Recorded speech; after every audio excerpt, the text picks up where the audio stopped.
안녕하십니까. 팡팡 터지는 바이블입니다. 오늘 정기예언서 79번째 시간이고요. 열왕기상 지난주에 이어서 열왕기상 13장 뒷부분 11절부터 34절까지를 다루도록 그렇게 하겠습니다. 베델의 그 산당에 가서 이제 하나님의 말씀을 전한 그 하나님의 사람이 죽었어요. 그 이제 그 참 베델에 사는 늙은 선지자의 말에 넘어갔는데 그 사람을 어떻게 이해해야 될지 이제 그런 거 좀 좀 헷갈리는 부분이 있어요. 그래서 이제 그런 걸 어떻게 이해할지 이제 그림 이런 걸 이제 나타내 보여주죠. 예. 근데 뭐 나이는 뭐 둘 다 모르겠고 하여튼 젊은 나이는 아니었던 걸 보여줍니다. 저는 김세곤 목사고요. 뭐 소개는 지난주에 많이 했으니까 뭐 또 할 건 없을 것 같고 말씀드린 것처럼 조이풀 묵상 가이드 신청은 요 이메일에다가 이게 그냥 간단합니다. 보내달라고만 하시면 됩니다. 묵상 가이드, 조이풀 묵상 가이드 보내달라고 그렇게 하시면 제가 여러분들에게 돈 한 푼 받지 않고 월요일부터 토요일까지 6일치 분량을 한 주 전에 이렇게 보내드립니다. 그러니까 여러분들이 그렇게 하시면 되겠다 생각합니다. 자, 이제 오늘 말씀을 드리면서 이제 아까 언급했듯이 1절부터 10절까지는 이제 베델에 마련된 신당이 그러니까 산당이죠. 산당이 깨지고 거기서 제사를 드리던 뭐 축제 같은 걸 비슷하게 하면서 이제 여로보암이 정치적으로 공을 들인 어떤 그런 잔치가 다 망가지고 하나님 심판에 대한 경고가 주어졌다는 것을 이제 다뤘어요. 그래서 오늘은 11절부터 34절까지를 이제 여러분들과 함께 나눌 텐데요. 이거는 뭐 말하자면은 마무리죠. 베델의 산당에 주어진 하나님의 심판 이야기의 이제 그 뒷부분인데 하나님의 사람이 그 베델에 있는 늙은 선지자에게 속아서 글쎄 이걸 속은 건지 뭔지 하여튼 죽은 이야기예요. 근데 이거를 왜 여기 열왕기서 기자가 넣었을까? 그냥 뭐 돌아가다가 이런 일이 있었으면 이런 일이 있었던 건데 이걸 왜 넣었을까? 도대체 이건 뭔가 하는 그런 생각을 독자에게 이제 갖게 하죠. 그래서 이 이유가 뭔지 말이죠. 이게 왜 이게 퀘스천 마크가 이게 이제 굉장히 중요하죠. 뭐 이거는 그림은 뭐 제가 더 이상 설명하지 않아도 되겠어요. 근데 제가 이제 이것을 가만히 들여다보면서 나름대로 생각한 것은 그만큼 하나님이 산당을 싫어하셨다, 우상숭배를 싫어하셨다는 것을 강조하기 위한 것이 아닌가 뭐 이런 생각이 듭니다. 열왕기 기자는 이스라엘과 유다가 멸망한 것이 우상숭배 때문이라고 그렇게 이야기하잖아요. 그러니까 우상숭배를 뿌리 뽑아야 한다라고 하는 어떤 그의 어떤 신앙적인 어떤 그 신학이랄까 뭐 이런 것이 있었는데 이것이 반영된 건 아닐까 그런 생각이 들었습니다. 어쨌거나 베델에 관한 심판을 말한 하나님의 선지자, 하나님의 사람이죠. 하나님의 사람이 이시하 엘로힘, 이시하엘, 하나님의 사람이 중간에 속아서 하나님 말씀을 어긴 것을 하나님이 용납하지 않았다. 이게 이제 그만큼 사실 어떻게 보면 그 사람은 조금 부주의한 것은 있지만 뭐 죄를 지은 것은 아니라고 볼 수도 있는데 그런 것조차 용납하시지 않을 정도로 하나님이 이 문제에 있어서 우상 숭배의 문제에 있어서는 아주 엄정한 그런 그 생각을 가지고 있었다. 이런 걸 이제 보여주는 거죠. 이런 그 심판 예고를 절대 잊지 말라고 하는 말씀으로 이것을 받아들일 수 있을 것 같습니다. 그래서 이제 오늘 전체적으로 보면 두 가지를 이야기를 우선 하겠죠. 우선 첫 번째 이야기가 이제 베델에 살던 늙은 선지자가 보여주는 혼란스러움. 베델의 늙은 선지자는 왜 하나님의 사람을 속였을까? 과연 속였다고 볼 수 있을까? 뭐 대답은 잘 모르겠어요. 사자에게 물려죽게 했는데 하나님이 하나님의 사람에게 절대로 베델에서는 먹지도 마시지도 말고 빨리 돌아오라고 말씀하잖아요. 그렇게 얘기했는데 그냥 하나님의 사람을 늙은 선지자가 나도 선지자라고 이렇게 꼬드겨 가지고 집에 데리고 들어가서 밥이나 이제 음식을 먹는데 하나님의 말씀이 갑자기 또 선지자에게 임하는 거예요. 그래서 야, 너 지금 이거 너 그렇게 하지 말라 그랬는데 그렇게 했다. 해서 이제 이 사람이 사자에게 물려 죽는 얘기가 나오는 거죠. 그래서 이거가 참 그래요. 어쨌든 뭐 열왕기 기자가 왜 이걸 넣었는지 마무리의 의미가 있다라고 하는 뜻에서 제가 말씀을 드렸는데 이제 그런 걸 떠나서 요즘 목소리 상태가 좋지 않네. 예. 이해해 주시기 바랍니다.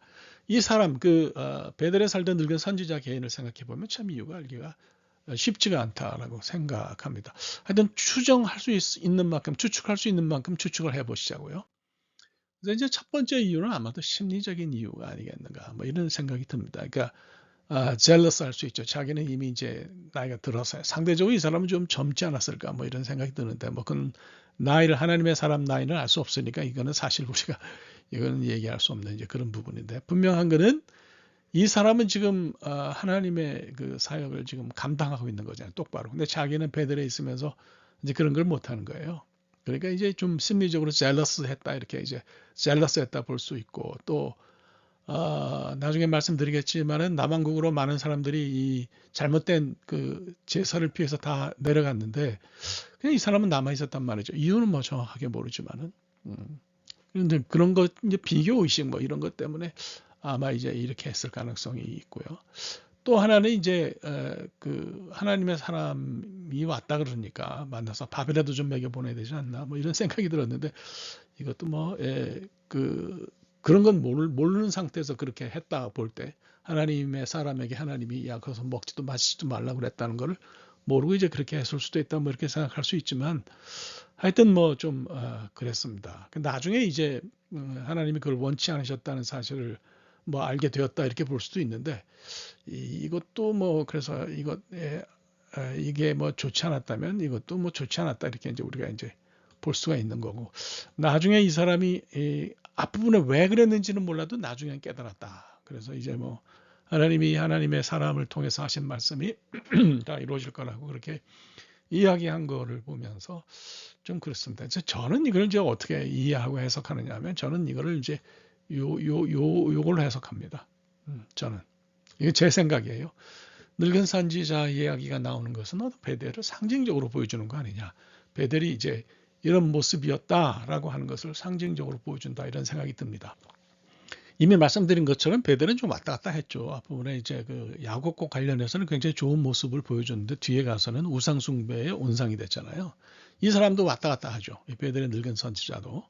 또 하나님의 사람을 속여서 그가 죽음을 당하게 한 후에는 그를 제대로 장례 지내고 그의 말이 이루어질 거라고 말한 걸 봐서는 이제 좀 왔다 갔다 해요. 그래서 이런 그 어떤 변덕스러움, 어떤 신앙적인 변덕스러움, 이런 것이 물론 이제 베델은 처음엔 좋았고 나중엔 나빴지만, 이 사람은 처음엔 나빴고 나중에는 좋았는데, 뭐 그런 걸 떠나서 어떤 변덕스러움에 초점을 맞추자 그러면 이 사람은 좀 그렇다, 이제 이런 생각이 드는 것을 뭐 어떻게 할 수가 없네요.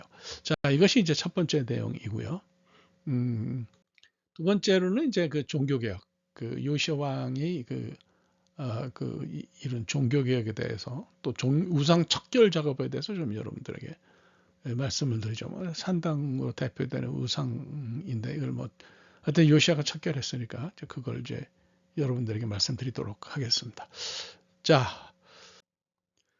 그래서 우선 그 베델에 살았던 늙은 선지자 얘기를 하지 않을 수가 없어요. 그 늙은 선지자 얘기를 해야 되는데, 이제 저는 이거를 책임과 관련해서 먼저 좀 얘기를 하고 싶어요.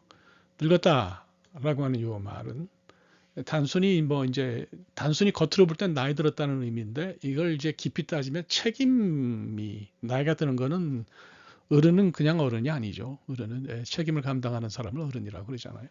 창세기를 이제 우리가 읽어보면 요셉이 이제 그 자기 형들을 따라보낸 종들이 가서 은잔을 찾기 위해서 이제 짐을 수색하잖아요. 수색하는데 물론 이제 베냐민의 자루에서 은잔을 발견해가지고 도로 잡아오죠. 그런데 종들이 은잔을 수색할 때 나이 많은 사람부터 시작했어요. 야, 참 이거 왜 그럴까 생각을 많이 했죠.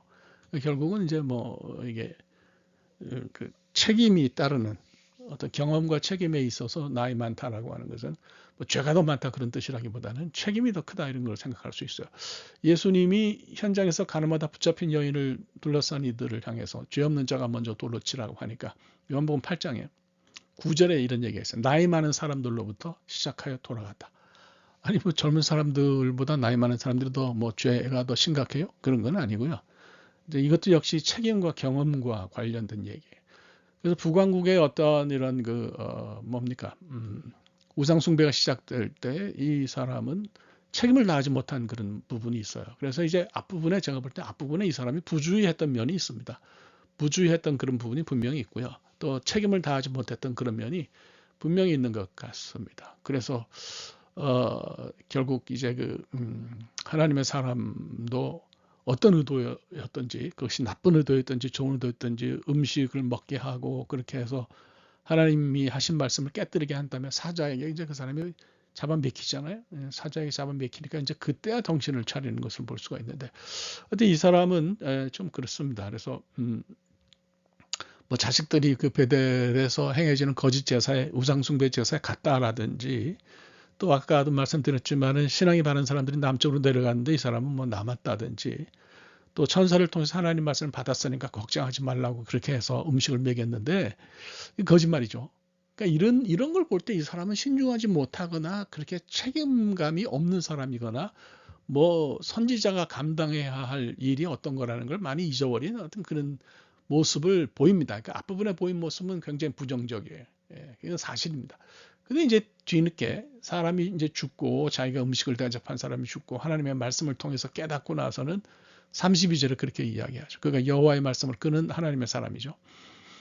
베들에 있는 제단을 향하고 또 사마리아는 북이스라엘이죠. 사마리아 성읍들에 있는 모든 산당을 향해 외쳐 말한 것이 반드시 이룰 것이다. 그러니까 뒤에 가서 이제 깨달았지만은 어쨌든 이 사람 개인으로 보면은 앞부분에 있어서 부정적인 모습이 이제 보이는 것이 분명히 사실입니다. 하나님의 음성을 듣고 이제 깨달은 거죠. 이게 내가 무슨 짓을 했나. 그래서 후회하는 모습을 보이는 것을 볼 수가 있습니다. 그래서 제가 생각할 때는 이거는 이제 그 2절 앞부분에 2절과 연결해가지고 32절죠. 32절. 이걸 이제 그래서 이어서 연결해서 해석해야 될 것 같아요. 제가 이제 지난주에 말씀드리면서 이거는 나중에 32절하고 연결해서 설명하는 게 낫겠다 싶어가지고 좀 자세하게 말씀을 안 드리고 상징적이다 이렇게만 말을 했는데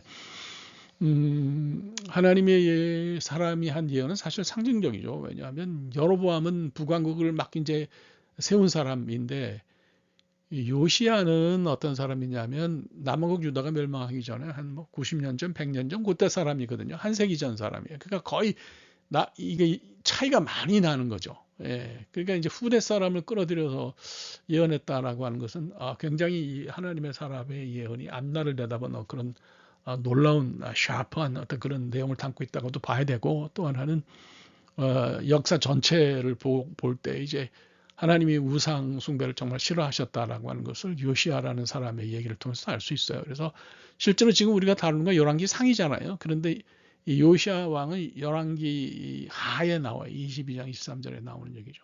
실제로 주전 640년, 609년 이때 재위했던 사람이에요. 그러니까 이렇게 이제 우리가 이거를 이제 볼 수가 있는 거죠. 그래서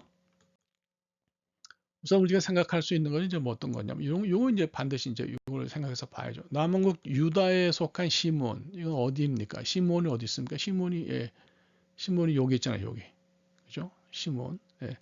북왕국에 속했던 이게 점이 되면 잘 보이지 않아요. 죄송합니다. 에브라임, 그다음에 므낫세, 그다음에 납달리. 그죠? 예. 자, 좀 두껍게 해서 한번 표시를 해 봅시다. 그래서 보면 여러분 에브라임은 여기 있어요. 에브라임은. 이제 므낫세는 굉장히 넓으네요. 이거 다 므낫세 땅이고, 므낫세 반지파라 그러잖아요. 그래서 요단강을 놓고 이 요단 동편, 요단 서편 해가지고 이제 므낫세 지파가 있고, 그다음에 납달리는 위쪽에. 아니 그러면 이제 어떤 분은 의문을 가질 수 있죠. 아니 도대체 요시아는 남쪽 유다의 왕이었는데 어떻게 북쪽에 있는 땅까지 다 우상 척결 작업을 할 수 있나? 이미 주전 721년에 아수르에 의해서 북왕국은 멸망했어요. 멸망해가지고 어떤 뭐 자치를 한다고 할 때 유다의 영향을 많이 받을 수밖에 없고, 유다 왕들이 실제로 이제 내 땅은 아니죠. 아수르의 땅이고 나중엔 바벨론의 땅이 되지만, 그러나 거기에 대해서 영향을 미칠 수는 있는 거죠. 그래서 실제로 여로보암 1세가 이제 그 베델과 단에서 이제 그 황금 송아지를 세우면서 우상 숭배가 시작이 됐는데, 여로보암 2세 때는 나라가 굉장히 겉으로는 아주 국력이 강했지만 또 우상 숭배가 가장 심했던 시기이기도 해요. 그래서 이때 이제 이거는 이제 여로보암 2세 때는 이걸 보시면 아시겠지만 거의 뭐 글쎄요, 한 50년 전, 50년 전 이렇게 볼 수 있는데, 요시아가 나오기 50년 전. 그래서 이런 그 산당이라든지 우상들이 방치되어 있는 거, 이것을 제거했다 이렇게 이제 볼 수가 있죠. 그래서 이런 종교적으로는 영향을 미칠 수 있지만 정치적으로는 영향을 미칠 수 없기 때문에 굉장히 나중에도 말씀을 드리겠지만 바로 이런 우상 척결 때문에 요시아는 고토 회복, 잃어버린 북이스라엘 땅의 회복을 정치적으로 간절히 바랐던 사람입니다. 그 얘기는 뒤에 이제 조금 하죠.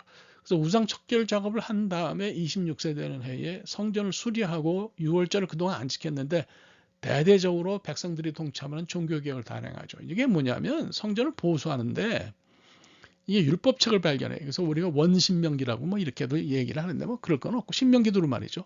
신명기 두루마기를 발견하니까 유월절도 지키고 이스라엘 백성이 하나님 앞에 이렇게 저렇게 해야 되는 그런 내용들이 율법이 있는 거예요. 야, 이건 그동안 안 하고 성전도 빈 채로 내버려 두고 엉망이었단 말이지. 우리가 잘못했구나 이런 걸 깨닫고 옷을 찢으면서 회개하는 모습이죠. 여기서 이제 종교개혁이 시작이 됐습니다. 그래서 이 종교개혁이 뭐 이 사람 일찍 죽는 바람에 성공은 하지는 못했는데 그래도 대단히 의미가 있다 이렇게 생각을 할 수가 있어요.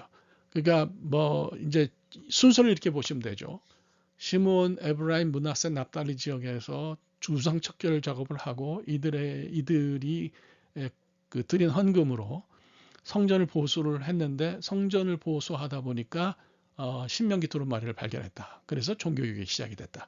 이렇게 여러분들이 이것을 이해하시면 될 것 같습니다. 그래서 뭐 하여튼 이런 걸 생각하면 될 것 같아요. 이 사람은 아까 말씀드린 것처럼 잃어버린 북이스라엘 땅의 회복을 간절히 원했는데 물론 정치적인 이유도 있었겠지만 가장 중요한 것은 신앙적인 이유였어요. 그래서 북이스라엘을 회복해가지고 북이스라엘이 우상 숭배 때문에 멸망했으니까 이걸 어떻게든지 바로 잡겠다. 그래서 이제 이런 마음을 가지고 있었는데 마지막에 굉장히 안타깝죠. 이 사람이 요시아 왕이 죽으면서 남왕국 유다가 완전히 갑자기 급전직하듯이 국력이 약해지고 엉망돼가지고 바벨론에 의해서 침략을 당했던 것을 볼 수가 있는데 이 바로하고 싸움 때문에 그랬어요. 바로하고 싸움 때문에. 바로 느고인데 느고가 아시리아 왕을 아수르죠. 아수르 왕을 돕기 위해서 바벨론과 싸우려고 하는 거죠. 바벨론과 싸우려고 올라갔는데 요시아가 그걸 보고서 그를 맞아 싸우려고 무기떠로 갖다 죽었다. 근데 이제 이걸 좀 자세하게 풀어서 역대하 35장 20절을 보면 그게 있어요. 이거 읽어보면 돼요. 이런 모든 일이 일어난 뒤 곧 요시아가 성전 정돈을 마치고 난 뒤에 그러니까 종교개혁을 한 다음에 그죠.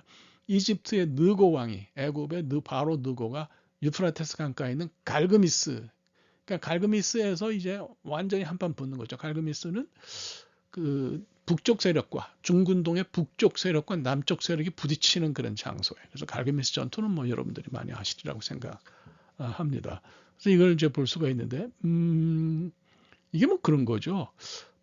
이집트 바로 느고가 아수르와 연합해서 바벨론과 전쟁을 하려고 하는데 하나님은 바벨론을 통해서 유다를 이제 심판하려고 하는 계획이 있으시잖아요. 그러니까 바벨론이 망하는 것을 그때는 원치 않으셨어요. 근데 요시아는 무조건 원수 아수르와 손잡은 바로를 이건 용서할 수 없다. 그냥 둘 수 없다 해서 결심하고 바로 군대와 싸웠고 이제 거기서 전사해서 이 그림은 화가들이 그린 요시아 왕의 이제 죽음 장면입니다. 참 안타깝죠. 그래서 이렇게 됐다는 것을 볼 수. 이것이 이런 내용을 이제 여기서 이제 그 뒷부분에서 다루고 있다. 이렇게 여러분들이 생각하시면 될 것 같습니다. 전체적으로 보면서 한 가지 말씀을 드리지 않을 수가 없어요. 그러니까 베델의 선지자가 어떻게 하나님의 사람을 속였느냐, 하나님의 사람을 어떻게 설득했느냐. 제가 볼 때는 거짓이 스며드는 방법에 대해서 우리가 잘 알아야 할 것 같아요. 경계심을 늦추는 가장 적절한 방법은요, 이 팩트와 그다음에 이 페이크를 섞는 거예요. 두 개를 이게 섞으면 사람들이 진짜와 가짜가 섞이면은 그러면 알아채기가 어려워요. 그래서 늘 하나님께 기도해야 합니다. 하나님 어떤 것이 진짜고 어떤 것이 가짜인지 이것을 판별할 수 있는 어떤 영적인 그런 눈을 달라 이렇게 우리가 기도를 할 필요가 있는 거죠. 진짜와 가짜를 섞는 그런 교묘한 사탄의 방법에 절대 넘어가지 않으시기를 바랍니다. 그러니까 사람이라는 게 그렇잖아요. 100% 옳을 수도 없고 100% 나쁠 수도 없는데 이게 나쁜 의도를 가진 사람들이 좋은 거를 넣어가지고 이렇게 섞어서 가짜 휘발유의 가장 큰 원료가 뭐 진짜 휘발유라 그러는데 그런 것처럼 그렇게 만들어 놓으면 알아채기가 어려워요. 그래서 이런 건 우리가 신경을 써야 되겠다 이렇게 생각하죠. 뭐 하여튼 이런 말씀 드리면서 오늘의 말씀으로 넘어가 보겠습니다. 오늘의 말씀은 두 가지예요. 신앙적으로 이제 괜찮은 레벨.